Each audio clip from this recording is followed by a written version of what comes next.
ఎన్నికల్లో వైసీపీ ఘోర పరాజయంతో అంతవరకు ఆ పార్టీకి పెట్టని కోటగా నిలిచిన కడప జిల్లాలో జగన్ పలుకుబడి మసకబారింది.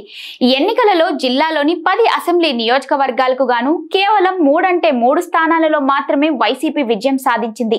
కడప పార్లమెంటు స్థానంలో వైసీపీ అభ్యర్థి అవినాష్ రెడ్డి విజయం సాధించినా అది కూడా షర్మిల రంగంలో నిలవడం వల్లనే సాధ్యమైందని పరిశీలకులు విశ్లేషిస్తున్నారు. ఇక జిల్లాలో వైసీపీ గెలిచిన 3 ఎమ్మెల్యే స్థానాలలో జగన్ పోటీ చేసిన పులివెందల కూడా ఒకటి. పులివెందలలో జగన్ మెజారిటీ గణనీయంగా తగ్గిపోయింది. ఇటీవల పులివెందలలో జరిగిన నీటి సంఘాల ఎన్నికలలో తెలుగుదేశం క్లీన్ స్వీప్ చేసింది. కడప కార్పొరేషన్ సైతం వైసీపీ చేజారడం ఖాయమైపోయింది. వైసీపీ కార్పొరేటర్లు పెద్ద సంఖ్యలో ఆ పార్టీని వీడి తెలుగుదేశం గూటికి చేరుతున్నారు. కడప మేయర్ పదవి చేజారితే రాష్ట్ర వ్యాప్తంగా అది వైసీపీకి మైనస్ అవుతుందని, ఎలాగైనా దాన్ని దక్కించుకునే బాధ్యతలను జగన్ కడప ఎంపీ అవినాష్ రెడ్డికి అప్పగించారు. అయితే కడప కార్పొరేషన్ లో అవినాష్ రెడ్డి మాట చెల్లుబాటయ్యే పరిస్థితి లేదంటున్నారు. ఇక జిల్లాలోని మున్సిపాలిటీల వంతు వచ్చింది. ప్రొద్దుటూరు మున్సిపాలిటీ టీడీపీ కైవసం చేసుకుంటుందనే ప్రచారం జోరుగా సాగుతుండగా ఖచ్చితంగా కౌన్సిల్లో మెజారిటీ సాధించిన మున్సిపాలిటీపై టీడీపీ జెండా ఎగురవేయగలమనే నమ్మకంతో టీడీపీ నేతలు ఉన్నారట. అయితే చైర్పర్సన్, 2 వైస్ చైర్పర్సన్లపై అవిశ్వాసం తీర్మానం ప్రవేశపెట్టి దించాలా, లేక మెజారిటీ సభ్యులతో కౌన్సిల్లో అంశాలు ఆమోదం పొందితే చాలా అనే విషయంపై టీడీపీ ఎమ్మెల్యే నంద్యాల వరదరాజుల రెడ్డి ఆచూతీచి అడుగులు వేస్తున్నారట. ప్రొద్దుటూరు మున్సిపాలిటీ చైర్మన్ ను గద్దె దించాలంటే కౌన్సిలర్లలో 3/2 వంతులు మెజారిటీ ఉండాలి. కానీ కౌన్సిల్లో పలు అంశాలు ఆమోదం పొందాలంటే సగానికన్నా ఒకరు ఎక్కువ ఉన్నా చాలు. ఈ మేరకు మెజారిటీ సభ్యులను తమ వైపు తిప్పుకోవడానికి పెద్దగా శ్రమించాల్సిన అవసరం లేదని టీడీపీ వర్గాలు భావిస్తున్నాయట.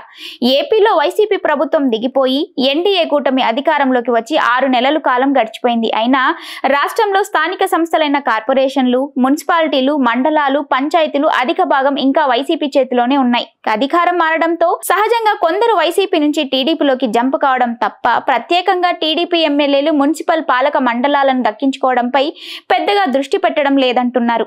మున్సిపల్ కౌన్సిల్ల పదవీ కాలం ముగియడానికి ఇక కేవలం 1.5 సంవత్సరం మాత్రమే ఉంది. అందుకే పలువురు ఎమ్మెల్యేలు దృష్టి సారించడం లేదని, అదీకాక 4 ఏళ్లు పూర్తి కానిదే మున్సిపల్ చైర్మన్, మేయర్లపై అవిశ్వాస తీర్మానం పెట్టేందుకు వీలు లేదు. అయితే త్వరలో 2.5 సంవత్సరాలకి అవిశ్వాసం తీర్మానం పెట్టే ఆర్డినెన్స్ కూటమి ప్రభుత్వం తీసుకురానుందని టీడీపీ వర్గాలు అంటున్నాయి. వైసీపీలో ఉన్న అంతర్గత విభేదాలు, నాయకులపై అసంతృప్తితో అధికార పార్టీకి వెళ్తే సొంత ప్రయోజనాలు నెరవేర్చుకోవడంతో పాటు వార్డులలో అభివృద్ధికి నిధులు సాధించవచ్చని ఉద్దేశంతో పలువురు వైసీపీని వీళ్లేందుకు సుముఖంగా ఉన్నారు. అలాంటి వారికి పార్టీలోకి లాక్కొని పైసా ఖర్చు లేకుండా పాలక మండలిని కైవసం చేసుకోవాలని టీడీపీ నేతలు పావులు కదుపుతున్నారట.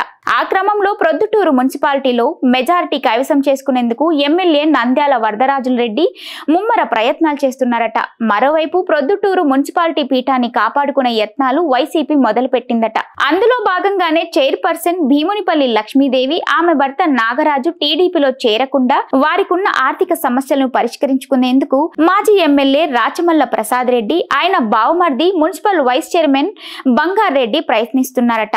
అంతేకాకుండా వైసీపీ అధికారంలో ఉన్నప్పుడు లబ్ధి పొందిన కొందరు కౌన్సిలర్లు పార్టీ మారకుండా కట్టడి చేస్తున్నారట. కొందరు కౌన్సిలర్లకు తాము ఎన్నికల్లో పెట్టిన డబ్బు చెల్లించాకే పార్టీ మారాలని షరతులు పెడుతున్నారట.